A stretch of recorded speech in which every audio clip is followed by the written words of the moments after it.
এই budget welcome করছি। সামগ্রিকভাবে গোটা ভারতবর্ষে মধ্যবিত্ত এবং নিম্নবিত্ত তাদের জন্য আয়করে 31শে জুলাই পর্যন্ত রিটার্ন দেওয়ার ব্যবস্থা বা অন্যান্য যে সরলীকরণের ব্যবস্থা তাকে ওয়েলকাম করছি।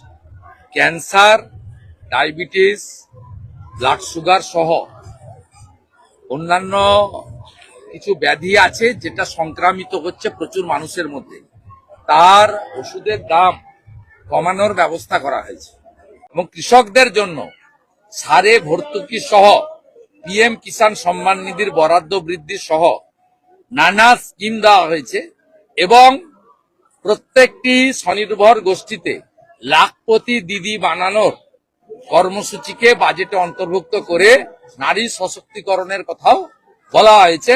এক কথায় এই বাজেটকে স্বাগত জানাতে পারি। পশ্চিমবাংলার জনগণকে বলবো, এপ্রিল মাসে বিধানসভা ভোটে এবারে পরিবর্তন আনুন, বিজেপিকে আনুন, যাতে কেন্দ্রীয় সরকারের এই জনমুখী বাজেট পশ্চিমবঙ্গের গ্রামান্তরে আমরা পৌঁছে দিতে পারি এবং কেন্দ্র রাজ্য একসঙ্গে কাজ করতে পারি। ডবল ইঞ্জিনের সরকার দরকার।